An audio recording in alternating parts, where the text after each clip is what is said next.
when there's a breakdown in the AC, at least I get to know now, okay, there's a compressor and this is what happens.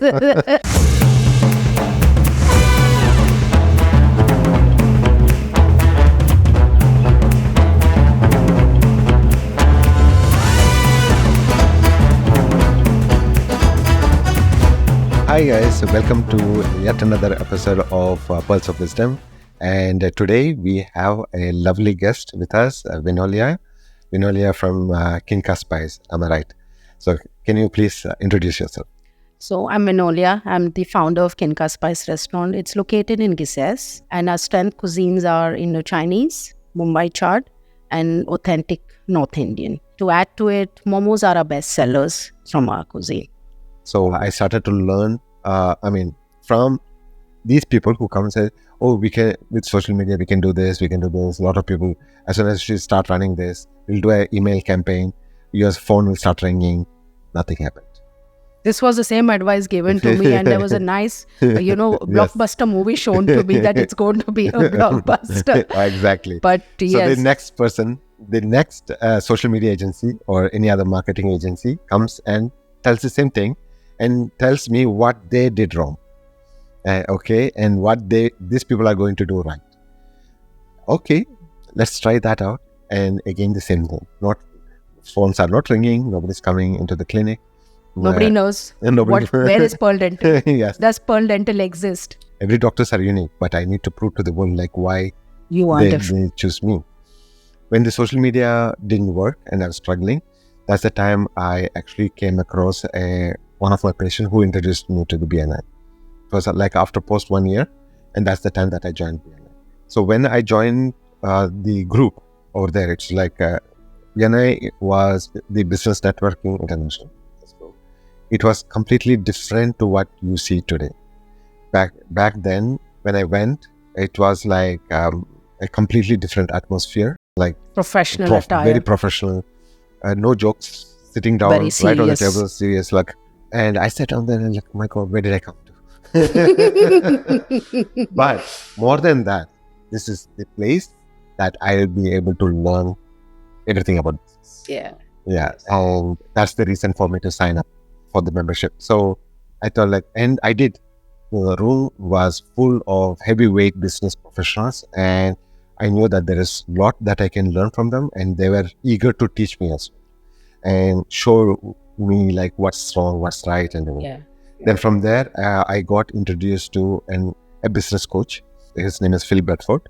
He has written down a lot of books and everything. So when I got introduced to him, I went to him to do some courses with him. And one day he came to the clinic and say why are you not doing any videos? So it didn't cross my mind, and I'm shy. So okay, so where's your phone? So here, okay, open the camera. Okay, now record yourself. Okay, yeah. So what will I tell? Okay, so he asked me, okay, what's the best toothbrush that you can use or toothpaste you can use and all that. So I don't have any preference. I can use any. It's not about the toothpaste. It's about how you brush your teeth. And that was my first video that I shot. But I took that video and said okay. He said now post it. I said post it. Post it right now. Right now. But it's the worst video.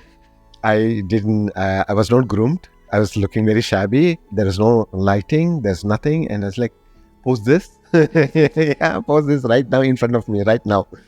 And I did it. I posted it. And immediately after a few seconds of posting, the likes started coming in and said, see, this is what you need to do.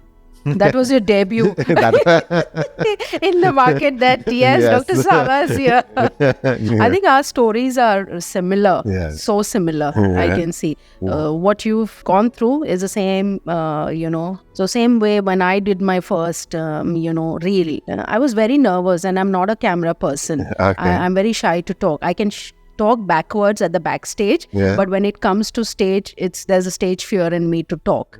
But then now, since I'm into business, I have to be the face of the brand, and if I need to make my brand popular and out in the market, I have to be present. And that's when I started reading on Google to how to set up, what is a business, how does it grow, and a lot of awareness came into me once I read those. And then I'm into a lot of networking groups as well, women networking groups. Then when I started meeting them and those admins of the group, they've been into running that group for 10 years or 5 years or X amount of years. They gave me a lot of advice. This is normal for you to go through this. Don't, get drained or don't give up. 2-3 years you'll get established. But this, what you need to do and stay focused. I'll tell you some more thing. Okay. The first team came and told me, like, it just take 3 years. Yeah. Yeah. Then once I crossed 3 years, like, nothing. No, I mean, it's better. It's not nothing. No, there has to be a progress. And when you see the progress, yes. I think minimum 3 years to kind of, for you to be confident of yourself. Yes, exactly. I don't think they're going to say, yes, 3 years means you're going to be big, But that was what I was told. 3 years, it will take at least 3 years for you to be established. Then after 3 years, when I started asking around, who said 3 years? It will take 5 years. 5 years. So the period increased. So every time that 5 years only, it's not more. So in 5 years, you're going to make profits, or 5 years is still... We'll break even. Break even, okay. Yeah. But then later on, I learned that there is nothing called break even. Why? Because as we grow, our responsibilities increase to the company, and we need a lot more things happening. Yeah. Right? So, for example, as we grow, we need more team members. As we have more team members, we need more equipment. When we have more equipments, we need bigger space. So we need to enlarge. So it is a never-ending cycle. We'll never break it. Yeah. So, but it depends on, is this enough? Is this sufficient for me? I'm happy with this. Then we stop there. And whatever I get about that, I'm satisfied. That's another thing. But if you are growing as a business owner to become bigger, then it's a completely evolving. So we started with this small, then we have to expand. And with that expansion, from 2 chairs, all of a sudden to 5 chair and a bigger facility. I was staring at that point of time and saying, how am I going to fill this up? There's a big space to fill up, right? But sooner, because of what we have done in the past 3 years, it has helped us to, we know we can do it. We can do it better. Okay. But in the shortest period of time, we saw that we are recruiting and we are filling, and then eventually that space became actually full. And then we had to think about the second branch. It's not, no more capacity. We are offload. So what do we do next? We have to start another clinic. And there was always a fear, what if something happens to the building? What if the branch has to shut down for some reason? So we need a backup. So we'll have a backup, and we'll have these extra rooms to service this overflowing patients. So that'll be good. So now the second branch. Now this is slowly starting to fill up.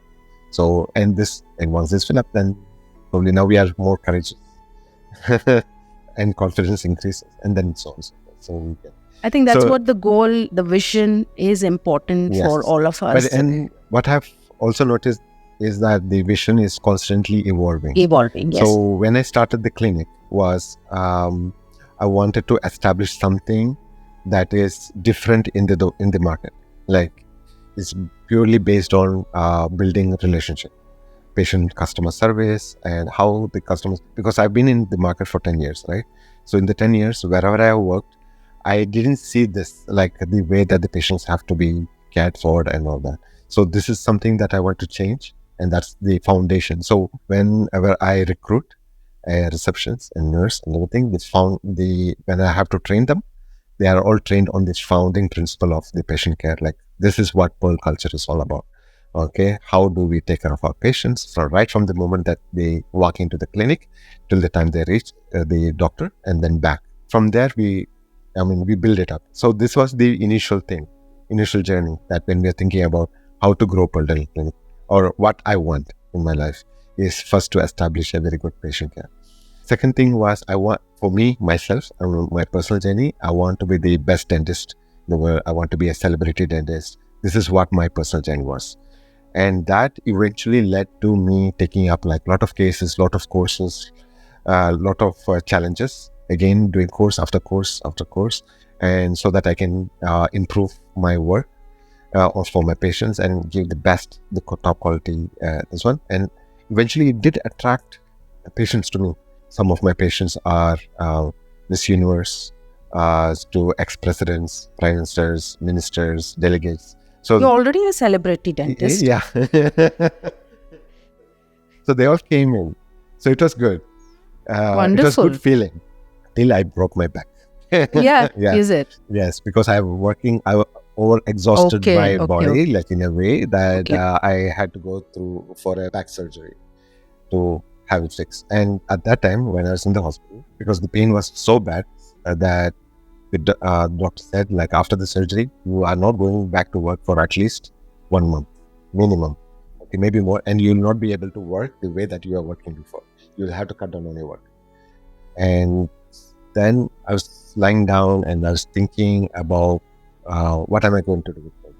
To a point, after a month, I tried to get up, go to work. I still had pain, and my wife told me, like, no, you're not going to work. You need more rest. So I again, back to bed.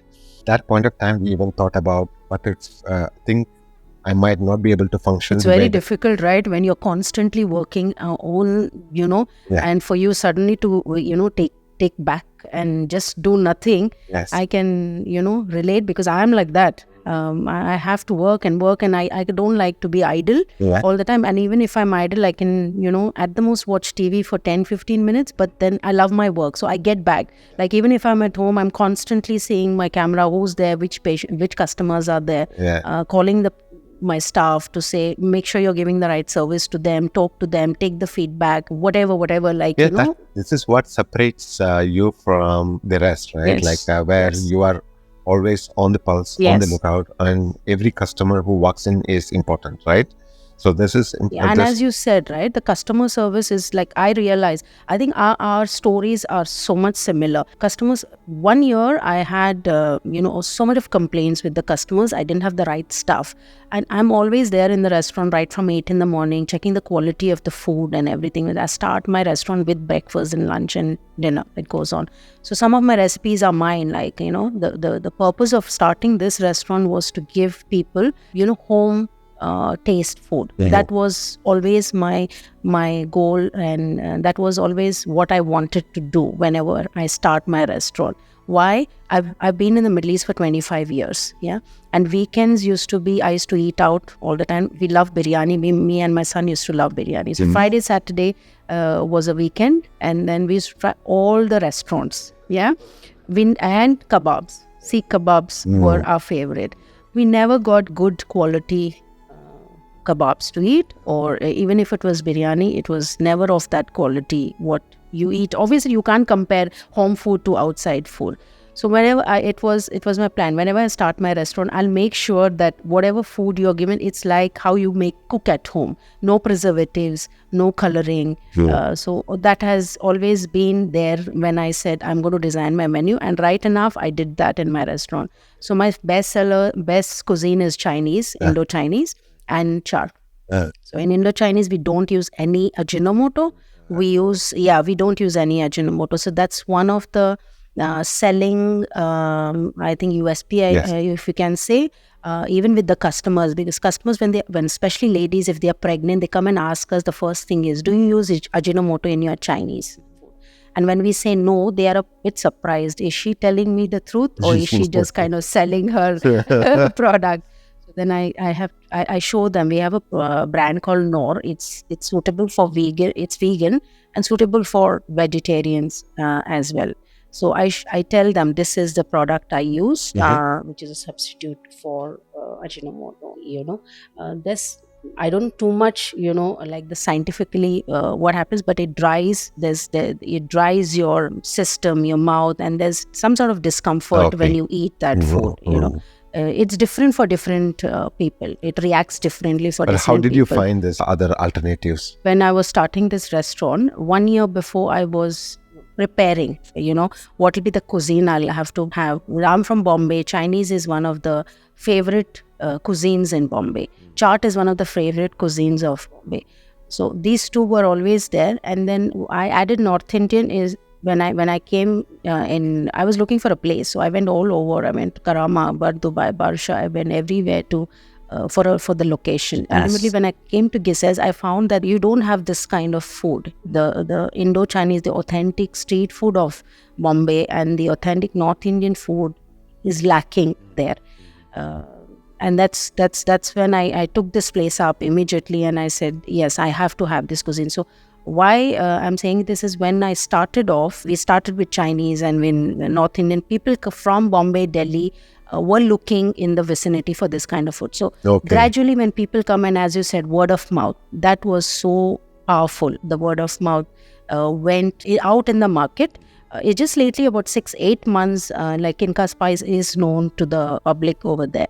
Yesterday, one of the customers said that, you're all over the media. I was very happy to hear this. She said, I got your reel from Delhi. I said, how did it reach Delhi? So she said, one of my cousins forwarded me your chart reel, and that's how I came here. I didn't see your reel here. So that's what, see how powerful the social media is. And then there was, I knew there was a demand. So if I put out a reel of a Chinese and a North Indian cuisine, I see the footfall for the Chinese is always more. Yeah. So that's how I and then when customers come, they tell us that we go to X place and this place because we don't get this taste. And this taste we were looking for, So people will say, I'm from Bombay, we were looking for this taste. So how do you maintain the taste every day, all year round? The chefs, they are, the staff are one of the key ingredients, I would say, to the success of the restaurant or of any business, I'm sure. I interact with them on a daily basis. I am in the kitchen all the time. Whatever the dishes they make, I make sure that, I tell them, don't compromise on the quality. But the taste should not be. If a customer has eaten like a triple Szechuan fried rice today, he should have the same taste in 6 months' time. So there should not be any change in the taste at all. And customers, trust me, they remember the taste. We have customers come back. Yes. There's a soup called Desi Manchow soup. Yeah, it's very popular in Bombay. We have a customer who's been a dedicated, loyal customer since the opening. He called me one day and he said that, has your chef changed? And he had changed because the main chef had gone for an emergency, and we had another Chinese chef who was a junior and who was doing it. So he caught it. He caught it. So I said, yes, the main chef is. He's saying, I could tell. Because I've been having your Desi Manchow soup. It's been over a year, and today the taste wasn't there. So please make sure the taste doesn't change. Yes. So this is one of the biggest challenge, right? Yes. In terms of maintaining and the chefs change. And this is quite common in Dubai as well. It is very common, but you have to create your team. And how you create your team is that's where you are successful. You should not let your team go. I mean, I give them the space to work. I tell them what I need, and then they kind of, they do it. They do according to what so I'm not very there's no demand as such. You give them their space to work. You just tell them. You don't hover around them or, be like micromanaging them, I think that's one of it. I've been an employee as well so many years. So I wouldn't like my boss sitting over me if the task is given. Has it been done or have you not done it rightly? Do you give them creative freedom as well in terms of exploring more about the food or adding more to it? So every month there is, I can't say target, but I always tell them, come out with one dish from your area. Okay. So if there's a Chinese, I tell them starter, one starter for this month. North Indian, one main course from you. Tandoor guy, one kebab dish. It has to be different. Okay. Yeah? But from the existing inventory, I said, come out with a different kind of dish. So they are like, oh my God, this lady, like every month. So sometimes they'll come and tell me, कहाँ से हम invent करेंगे? अब हर महीना बोल दो कहाँ से हम इन्वेंट करेंगे? हो जाएगा. So then I give them some tips. You have this existing kebabs. Take this masala from here, take this masala. Try it. Try. You don't have to go by the book and follow this recipe. Create your own recipe. That's what I've been like that, over the years. I love cooking. So even at home, when I cook as well, I will create something of my own. I'll never go by the recipe. So that's what I did. What about the leftovers? What do you do with them? We don't have any leftovers. We always cook fresh. Okay. Yeah, we don't keep anything cooked. especially Chinese, you can't cook and keep. You cook and then it's to your plate. It's like that. Okay. You cannot cook and keep. Tandoor dishes and all, yes, there are marinations. We keep a minimal. During the week, we know it's a slow period. And over the weekend, we manage our So if you run inventory. out, what happens? You tell the... If you run out of the... We don't run out. We have to have a minimum inventory of all our items. Okay. Yeah. So you know exactly... We know exactly. Food So it's been like close to 2 years now. So we know the days, how they are, from Monday to Saturday, Sunday, we know. So weekends are a little busier. So we keep our, stock. Okay. And by now we know what our selling dishes are. What sells. So we are prepared on a daily basis. Yes. Very beautiful. Yes. So what's your next thing? Where are you heading to? Next thing is, yes, obviously to branch out. Within UAE first, we have a lot of customers asking us to open a branch in Sharjah, open a branch in Discovery Garden, open a branch in Barsha. So I tell them, yes, we will. Slow and steady, yes. Hopefully there is another. That's the same thing we do get as well. Like our patients also come and ask us like to open. So we have patients coming from Ajman, Sharjah, even Abu Dhabi. So it's like quite far. We do get a lot of patients from Africa as well, because the quality of care there, like especially advanced care, is like lacking. So they prefer to come over here. And whenever they come to us, I say, why don't you come there and open one for us, like as well. So yeah, in due time. It will. So when the Pearl was growing into this space, we never rushed. I mean, we always had the second clinic in plan, but we didn't rush to it. We thought like, okay, let's see how this goes. Yeah. Let's develop this first, make this perfect. Then we'll think about the next plan. And the time will come, which will... Yeah, I think you eventually fall into it. I always feel that just go with the flow. Yes, you have to have a plan. What are you going to do next? Like same. Even I have a plan that this is what I want to go next, but then I want to settle. I mean, I want to be very confident in this first. So I'm almost there now. It's so I know what is going to be the next one and what I need to do. I'm a bit confident now. That this confidence wasn't there when I started. Challenges are always there initially, but then when you have multiple branches, new challenges will come in. Of course. They are going to be there anyway. Like my mom was very worried. She always told me that, why did you do this? Why did you start this? This is so much of stress for you. You had a good job, good salary, good. Yeah. Why did you start this? And then I said, Mom, even if I'm working, there's going to be stress. This stress is going to be there everywhere. I don't call it a stress for me. This is, if you have a passion for anything, for whatever you do, I don't think, you see it as a stress. It's your own at the end. There's a satisfaction you get at the end of the day. Yes. That's the drive, right? Like that's what separates you from the rest of the crowd. Yeah. So it's not only like, so one is the passion. Is passion alone enough? Maybe not. You also have a culture, like as you said, like what's culture in the kitchen? Yeah. The kitchen versus and also the customer service. So it's the entire package. So where your focus is, it's just not about cooking alone. It's also about serving the right food, maintaining the quality of deliverables to your customers, and keeping that consistent. Yeah. Keeping that consistent at all times, and being there and monitoring each and every minute details. And yes, I'm there for my team, and the team is always leaning on me.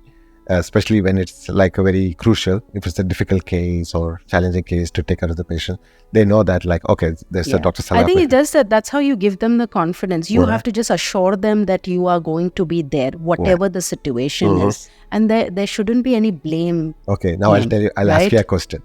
So for example, you have now 3 or 5 branches. Are you going to be there in 5? All? Yeah. Okay. Are you going to be there in all 5 branches? Yes. Okay. Ask me how. How? Camera. I will have to have 5 phones. 1, 2, 3, 4, 5. Okay. And keep monitoring it. Yeah. No, I will make sure, I will visit. If it's close by, depends on how far the branches are going to be. Yeah. But so that's another reason why I have this... 2 branches close to each other, so that in this case I can reach out. That's what even my plan is. If I'm going to open the branches, it has to be very close where I can go personally, see the place and what's happening, basically visit on a daily basis. Because for me, I won't sleep unless and until I go to my restaurant every day in the morning and I check how the sambar and chutneys are on that day.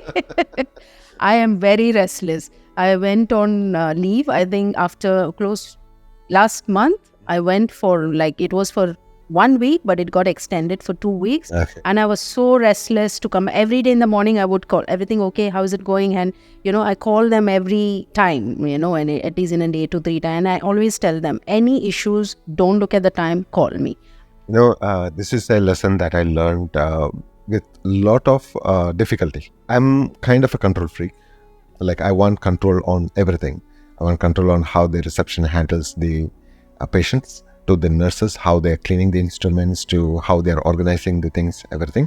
When it comes to the patients, about the details, about the treatments and everything, should be like, in a certain way. Because that's what you expect. You have a lot of expectations in terms of, everything, like right from greeting to the patient, how your staff is going. So that is very important for even for us. Same. Now, that this is easier when it's just a one-man show. But when the team is growing, the challenges are manifold to have the same consistency right across. Okay. So, and I was again wanting to know how did they perform the treatment, especially for the doctors, how did they take care of the patients, to how they are delivering the treatments, everything. So it's a lot of stress for me. I know that there's a patient there in the next room and the doctors are, I'm just like nervous over here. And they're like, I hope everything's going fine. I want to know, but eventually, like, I learned to let go. And that gave me a lot of peace. And I know the doctors are really good. I don't need to babysit them. There are few things and I can easily train them. Once I train them, they'll deliver. And when I started letting go and give them more space, more room to do their own thing in their own way, and they started evolving with a little bit of, hand-holding, of course, but I'm able to be at ease. So this is something that I learned with lot of difficulty. Same. Copy paste. Yeah. I was also the same. But then eventually I said, no, I need to let go. And it was becoming very heavy for me I used to be always stressed. Last year was a difficult phase for me. I wanted to be in all the places all the time, and which wasn't possible. And then I started, getting these anxiety issues because it wasn't getting done as per I want. Because there's a certain way I've been all my life, and in whatever I do, I'm kind of a perfectionist.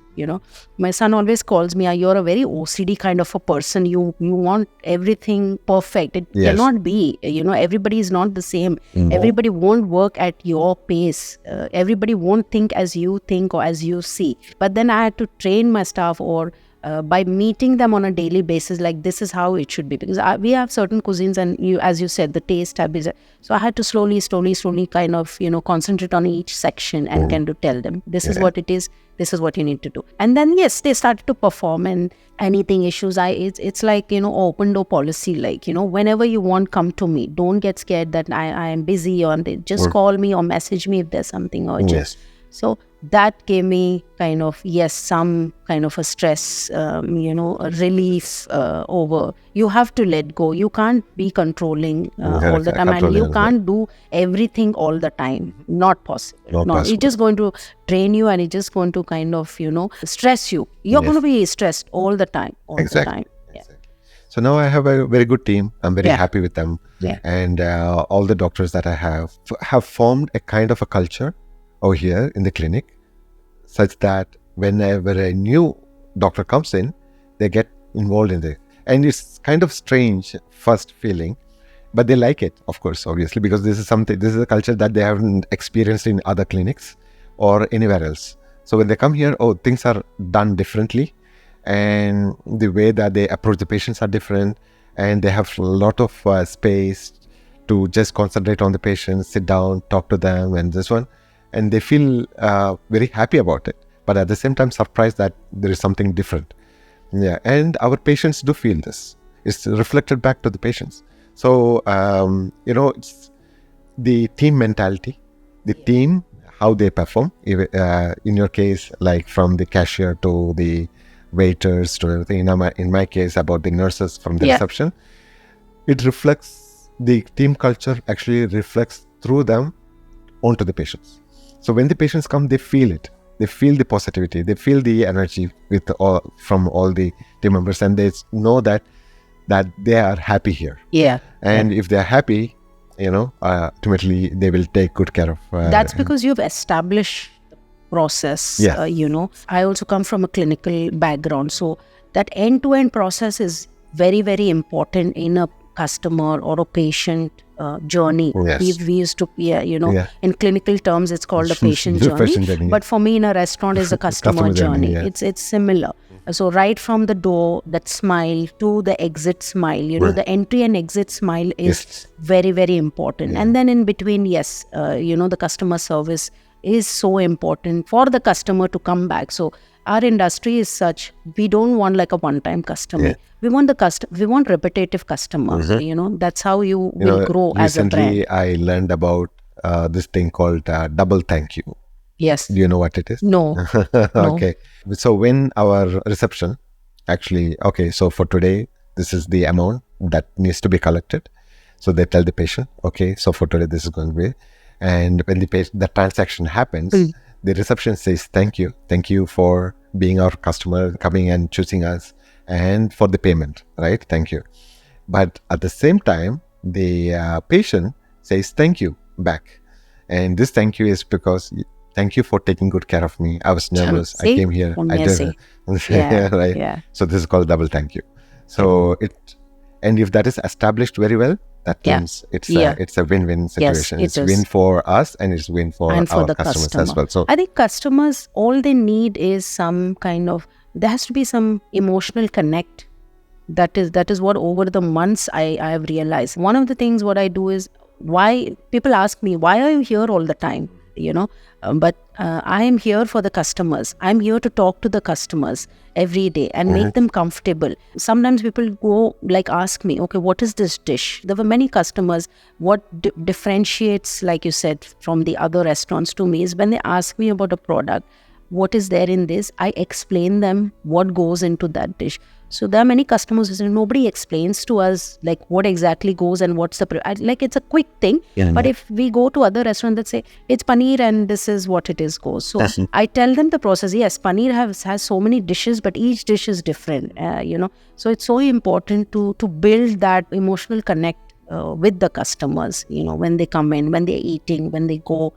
As well, and at the same time, like when you said double thank you, yes, when they're leaving also, we do kind of thank them for coming here and then spread the word around. And then now customers tell us, we are going to tell our friends, we are going to, so that gives us so much of happiness. Like for me now, when I see when the customer said, yes, I will definitely post this on my group, or I'll definitely tell my office people to order from you because the food is so good, the service is so good. So I feel, okay, I have achieved something now. So I'm confident now to what I was 1 year back, So as time has passed by, it has taught me many aspects of the business, right? From customer service, from managing a team, from sourcing the ingredients, for sourcing the right ingredients, fresh, whatever goes into the restaurant, from cooking the dish to teaching how to behave with the customers, or educating the staff on how you have to present yourself. There are many things. And consistency is one of the key factors as well. For constantly, success. It has to be constant. You can't be lenient, or you can't leverage that consistency. It's funny that one of my patients, when she walked in to the clinic, she was very happy the way that our reception greeted the patient and how things. Very few people do that. Very few clinics or wherever you, and even the restaurants where you, people don't smile when you come. It's like that staff is stressed all the time. Yes. So then she thought that maybe I'm new here and that's why they are taking they are this. And she said, okay. Then the second time when she came in, she saw the same thing again happening. The third time she came in, she said the same. And she came to me to specifically tell me this.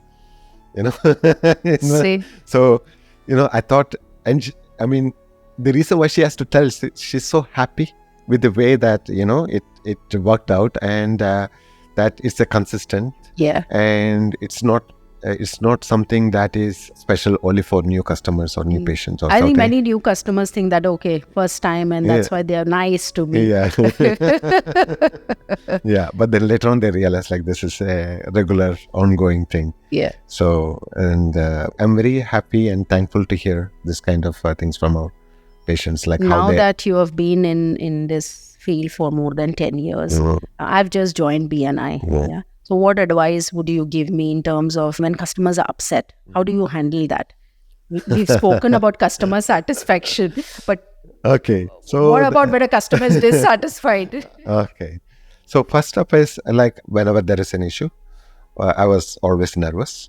But these days, I realized that there is nothing to worry about when confronting a customer who's like unsatisfied. Another thing that I learned, the most important lesson that I learned is most of the time the customer dissatisfaction, I mean, if there is an issue, it all relates down to the communication and how it's been communicated. We are working on humans, like treatments. Sometimes, not always, it is 100%. Yes. There will be always like 1 or 2% where something might be wrong. Yeah. But if that is there, we are there to, help the patient out back again and do the right thing for the patient at all the time. So we believe in ourselves to provide the best. That's not where the problem is. The patient also understands that. Yes. Like it's not like always, they'll say that, yeah, the doctor told me like this one.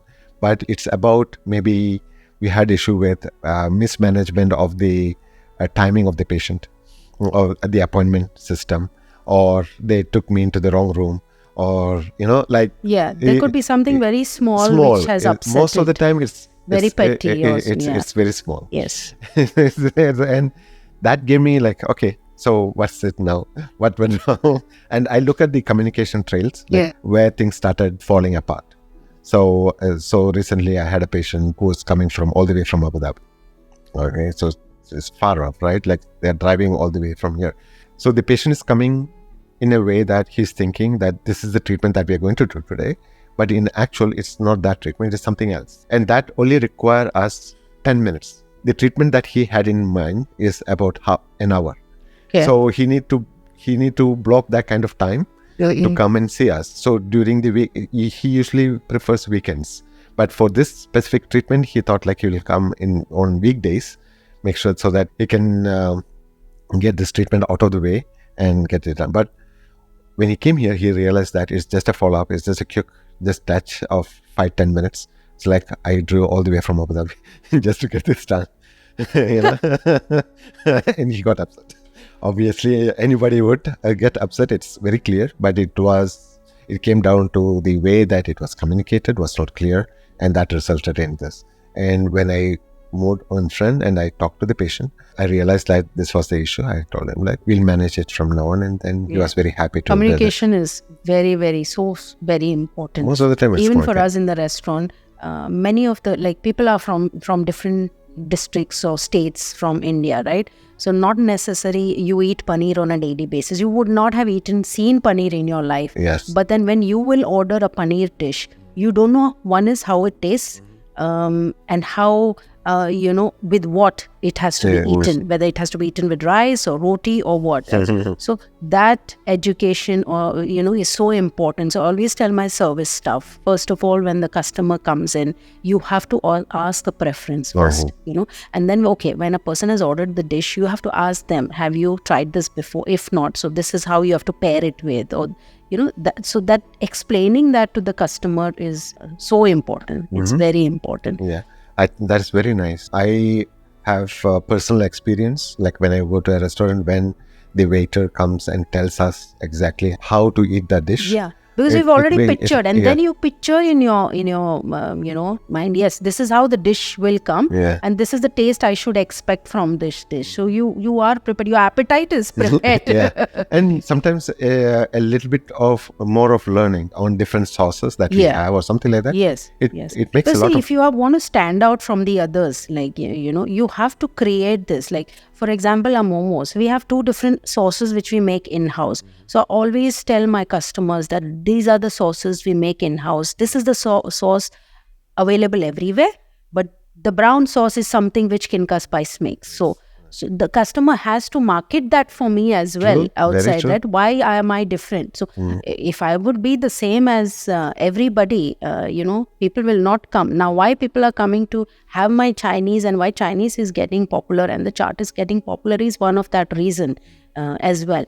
Our sauces are different, and we have done a mix of Oriental and Chinese. So that fusion, what we have created, also the taste is different. So I've created that taste for our brand. So that taste you won't get anywhere else. And as you said, explaining to a customer, not all customers know, right? Like as you said, if somebody explains to me what it is, it becomes easier for me to try. Yes. So that's what we do here. So on the first visit for the patients, we outline what the treatments are. We go through the whole process for educating the patient why this is very important. Treatment is. And then once the patient approves that, it doesn't end there. Now we have a system in place that all our team members coordinate. So we have created coordinators, treatment coordinators in the clinic, where they take one patient, like if there's multiple visits, they plan on their complete visits. They put it all on the calendar and the patient preference. Maybe the patient prefers only during the day hours or morning hours. So we don't need to keep going back to the patient. Okay, your next appointment is in the evening, but the patient preference is only in the morning. And this can create confusion, chaos. So when they say, okay, your next appointment is tomorrow please be here on time. And you may upset the customer as well, Definitely.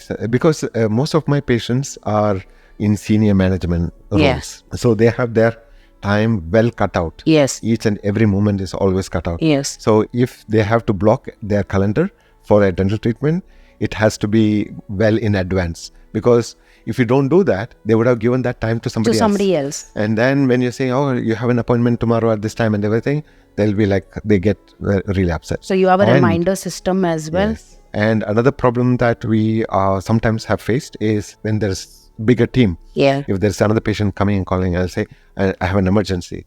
I need an appointment. I need to come at this time only. But it's so painful. I need to come. But there's already an appointment given to somebody else. And that appointment has been taken maybe about a month ago or something. And they'll try to fit this patient in because it's an emergency and call the other patient. Let's say like, okay, we have to move your appointment.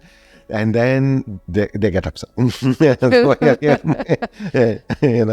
sometimes this happens. Pleasing everybody is a challenge. Sometimes it happens to the same person all the time. And that way. And he must be why me all the time?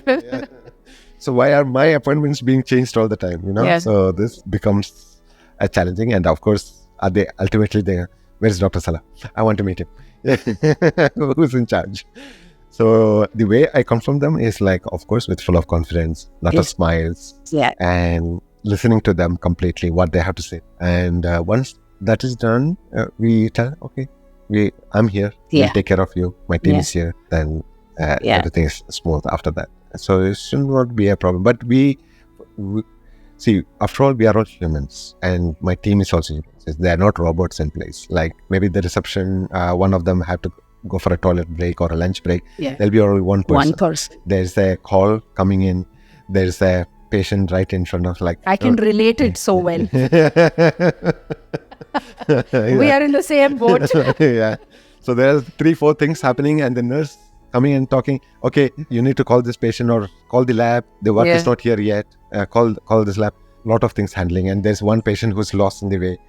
In the traffic, I don't know, how can you please guide me? And she's like always on the phone on one end, and this all comes down onto that person. So sometimes we have to give them the benefit of doubt, stand by them also whenever the customer is not happy, and take the ownership. Like, okay, exactly. This is so important. Like, you sometimes you've got to own, because we have to understand everybody's pressures. I mean, like you said, they are human at the end of the day, and sometimes it's like everything comes crashing at the same time. Even for us over the weekends, what happens, it happens to our regular customers. So And then they finally, give me madam's number. And my staff is like terrified to give my number at 12 in the night. I've received calls even in the night, but I'm happy to talk to them.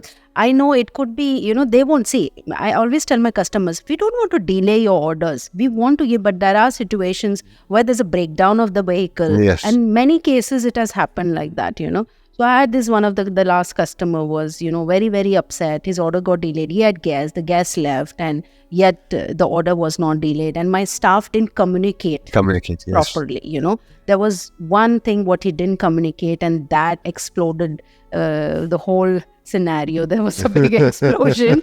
And then I spoke to the customer just for a few seconds, and then he just calmed down. Like you said, I let him talk. I let him vent out whatever he had. And then I spoke to him and I said, we don't want to delay. We want to, in fact, give your order as soon as possible. But we need this kind of feedbacks sometimes, once in a while. Definitely. And I do take the feedbacks of all the customers. Yes. Like even if it's a small order gone, I tell my staff, message that customer and ask the feedback. How was it? Okay. And then we keep a feedback form in the restaurant as well. This same thing happens here after the patient leaves. One of my treating nurses who have done this service, like she calls the patient the next day to ask like, how is it? Everything's okay. How is the feeling? How is the treatment? Everything went fine. Is there anything that you need to let us know? We learn on a daily basis as well on this feedback. This is the biggest learn that we can get. Biggest learning I have also received, and I'm sure you would also in your journey. The feedback has helped us to improve and evolve as well in the business. Customers do get frustrated, and it's not only in our business, it's worldwide. Everywhere, it's worldwide. Anywhere. But what do you take from there? What lessons do you take from there is something that's the most important part. If you just don't listen to that and just go on ahead, you'll not evolve. Your customer service will not evolve. It will just be stuck, and then you'll have more customers. So every time there's a customer frustration or issues, we get better. We change the system. Okay, this shouldn't repeat again. Let's make it better.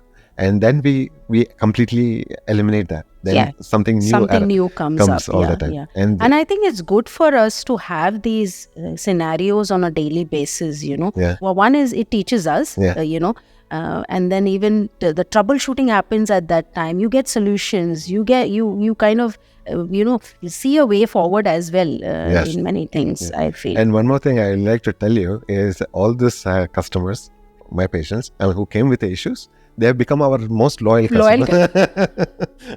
Most loyal. That is because you have managed them well.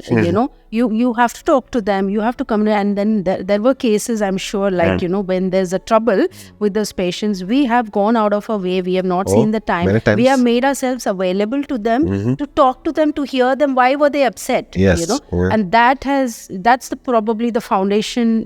For you and even for me, I feel, for the customers to trust us. If anything happens, this lady is there to hear us at any time of the day.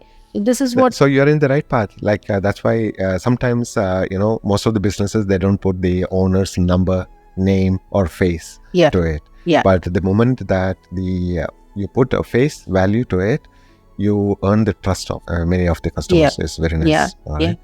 So thank you so much for your time. Thank you, Dr. Salah. Coming here, I learned a lot from you actually. Really? No, I learned a lot. I'm very new in this field. It's a long journey for me to reach where you are. No, there's a little bit of reflection back to how I started.